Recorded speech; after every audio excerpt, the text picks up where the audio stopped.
Did you know that Adelaide is one of the most livable cities in the world? This is due to its affordable cost of living, pleasant climate, amazing beaches, excellent healthcare and education system, its easy access to green spaces and wineries, and the vibrant culture that Adelaide has. But more importantly, the real estate market has been outperforming other cities or other markets like Melbourne or Sydney by almost 50%.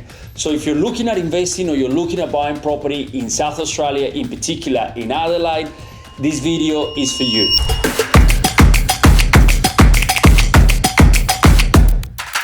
Let's talk about the population in Adelaide and South Australia. Adelaide has a population of about 1.4 million people, less than Perth, less than Brisbane, less than Melbourne, and less than Sydney. However, right after COVID, Adelaide saw an influx of migration from net interstate migration and net overseas migration. A lot of people living in Melbourne and Sydney, sick of COVID, moved to Adelaide for a better lifestyle. A lot of migrants coming from overseas once the borders were open had to go to South Australia because of the visa requirements. This influx in migration puts instant pressure on rents and eventually on property prices. Let's look at an example. Let's say back in 2021 or 22, you moved to Adelaide and you were looking for a townhouse to rent. If you rented a townhouse 10 k's from the city of Adelaide, 3 bed, 2 bath, 300 square meters of land, just an average house for a family, you will be renting this property for about $600 a week, something similar to this.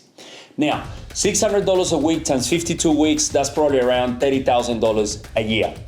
Back then, the same townhouse would have cost you around 600 to 650 grand. Let's say you put a deposit of 10% and the interest rate, let's say they were about 5%. Just obviously, for the purpose of this exercise, let's use those average numbers. If you were to buy this townhouse for 600 grand and put a 10% deposit at an average interest rate of 5% on your loan, your mortgage repayments a year would have been $27,000 compared to your rent, which would have been $30,000. So a lot of locals that got their rents pushed up because of this influx of migration decided to become buyers. And because of the lack of supply of property, this market started to rise. Not only that, but also investors looking for a better rental yield that Melbourne and Sydney would offer found that Adelaide had one of the best rental yields back then in 2021, 2020 of about 5%. And in that example that I've just mentioned, if you were to buy that townhouse for 600 grand and you rent it out for about $600 a week, it will give you an average yield of about 5%. So that is reason number one of why Adelaide has been one of the best performing real estate markets in the country over the last 5 years because of the influx of migration into the state. Number two, let's talk about the economy. The economy in Adelaide and South Australia has been one of the best performing economies right after COVID. Now, I don't support any political parties. I'm not part of any political party, but the current government has been quite proactive in bringing a lot of infrastructure projects, which has brought a lot of confidence back into the market. Let's talk about the major infrastructure projects in South Australia. Number one, the casino redevelopment in South Bank. Now, this has been one of the biggest projects in the city that has changed the face and the feel of the city if you haven't been there. Number two, the hospital is one of the biggest hospitals of the Southern Hemisphere, a $3 billion project. The defense project, the submarines, the space industry as well with the new facilities. There's a lot of transport and infrastructure projects, connectivity, tunnels happening in the city. This is bringing a lot of confidence back into the economy, a lot of jobs back into the economy.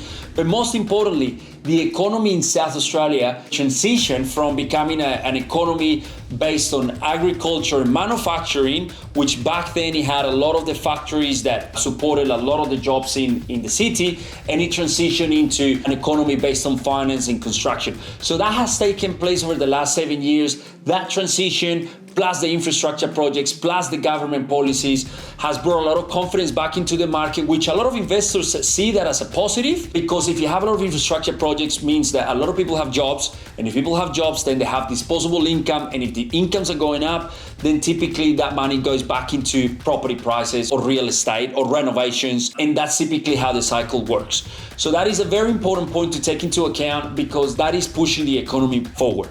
Now, if you compare South Australia to other states, the gross estate product has been growing at 3.8% year on year. But compared to Victoria, for example, the Victorian gross estate product change has been 2.6%.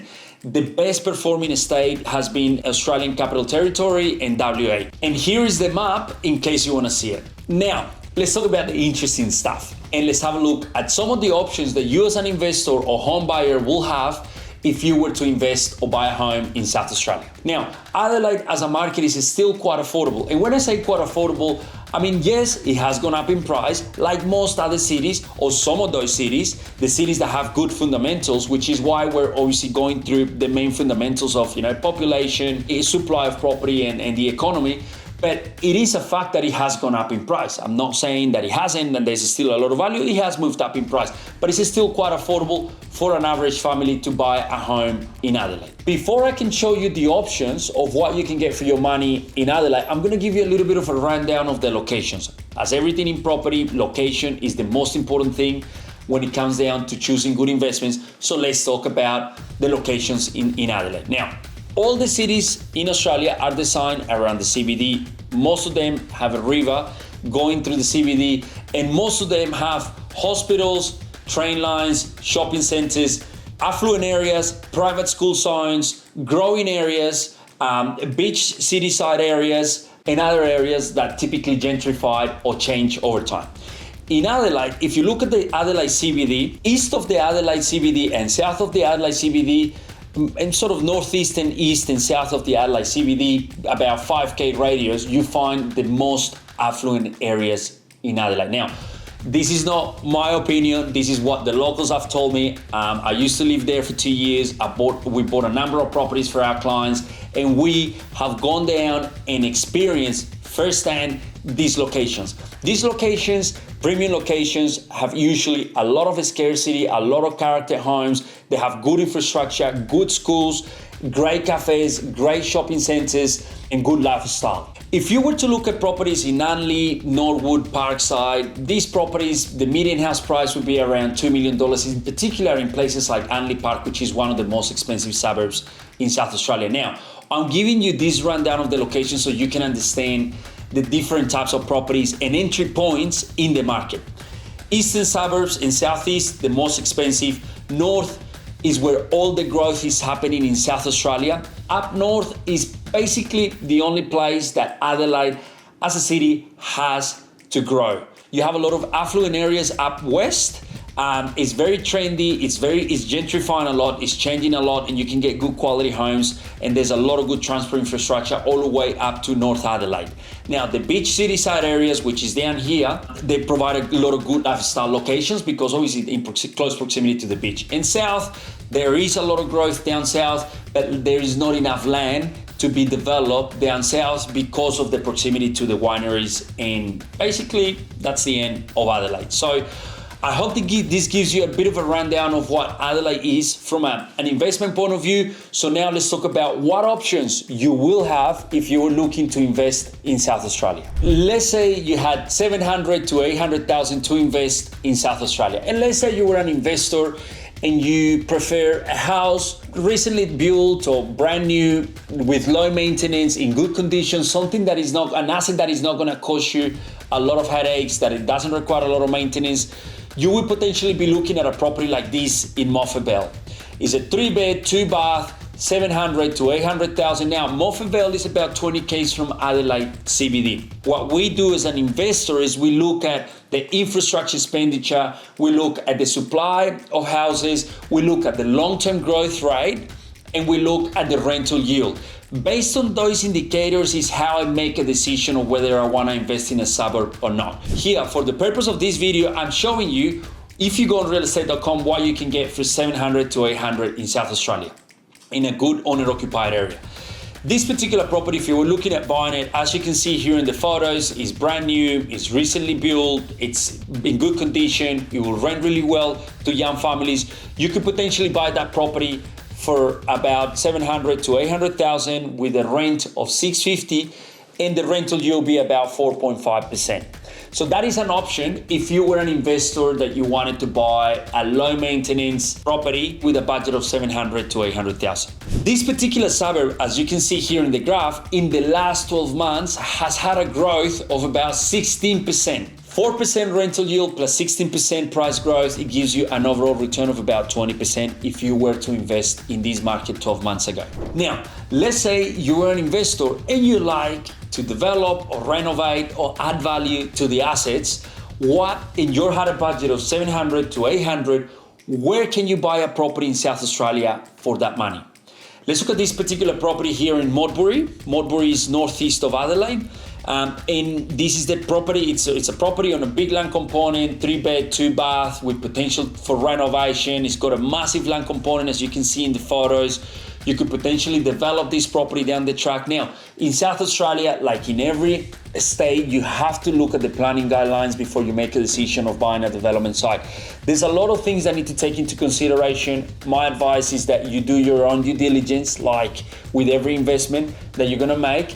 But simple things that you need to look for are like the minimum allotment sizes for that block to be subdivided. What is the minimum frontage and the minimum allotment sizes? You have to take into consideration the slope of the block, where there's any trees, where is on an intersection or corner block, whether there is any electricity poles, whether there is any flooding, or there are any easements going through the rear of the block. But now that we've discussed that, the most important things, let's keep looking at this property. Now, if you were an investor looking for a developable block, this is what you could potentially buy in South Australia for 800,000.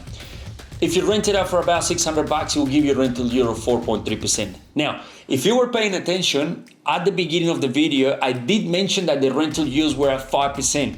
And right now you can buy properties on 4.5 or 4.5 or 4.3% rental yield. The yield has been coming down, and that is an indication that property prices have gone up. This particular suburb of Modbury has also had a growth of about 16%, very similar to the previous example. You can jump on realestate.com and you can look at it yourself. You can go do a suburb profile and look at this particular suburb and realize that if you had made an investment in this particular city, price growth on average was 16%. Now, let's say you were a family and you had a budget of 900,000, dual income, enough affordability for a house, and this was your first home. There is no stamp duty payable for brand new dwellings if you're an owner-occupier, regardless of the threshold. No stamp duty. So let's say you were looking at a property like this, brand new dwelling. Most people that I have dealt with, that I have helped acquire these properties, they would be looking at properties around the city, around western suburbs, near the water, or southeast. Property like this for 900 grand. Now, if you're an owner-occupier, my advice to you is that you focus on buying quality assets. Make sure that you buy properties that are not located on main roads, next to commercial or industrial, properties that have good privacy, good orientation, and properties that have great natural light. Those are my tips for you as an owner-occupier if you're looking at buying properties in Adelaide, and most of the suburbs will be around the western side of the city. Now, let's say you are an entry-level investor and you have a budget of less than 650 grand. Now, things could get a little bit tricky for you because the market has gone up, yes, but there are still opportunities in Adelaide for you as an investor below 650 grand. Before I go into the examples, I'm gonna show you this plan here, which is the 30-year plan of South Australia or Adelaide on how the city plans to grow. Now, all the cities around the world, they have this development plan on how they plan to grow. Now, what that means is that there's gonna be a lot of infrastructure projects going to these particular areas to improve transport, lifestyle, hospitals, shopping centers, and etc. Here is the link, and here is the image of the development plan in Adelaide. So it's very important that you study that as an investor so that you can pick the signs of where the growth of the city is going, so that you can buy potentially an investment property in those locations. Now, if you had a budget of below 650 grand, up north and south is potentially where you will be looking at potentially investing and even where you can actually buy a property for that sort of budget. So areas like Andrews Farm and up north, you could potentially get properties like this one that you're seeing here for around 550 to 600 grand on a 5.2% rental yield. If you were an investor looking for a low maintenance property, buy and hold, set and forget, this is what you could buy in Andrews Farm. There are other options that you as an investor can buy north of Adelaide.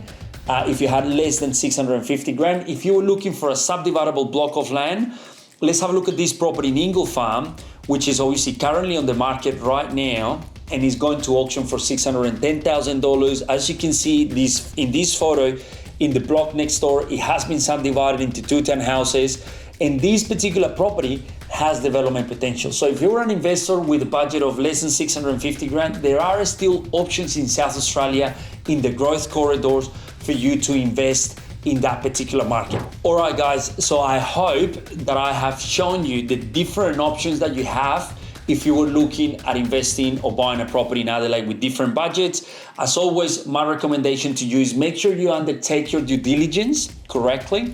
Make sure you understand your strategy. Are you a cash flow investor, a developer investor? Are you looking to renovate and flip? What is your price point? Make sure you understand the locations and the suburbs, the price growth of the suburb, the long-term growth rate, the demand and supply. Make sure you understand where the best areas are, and you want to avoid areas with high crime. But you have to understand that real estate is a long-term investment, and typically areas tend to gentrify or change over time. And I hope that this video has been very useful for you. If you have any questions about investment options, about where to invest in South Australia, how does the process work, or if you have any other questions in regards to this particular market, please feel free to reach out. We're here to help you, and thank you for watching.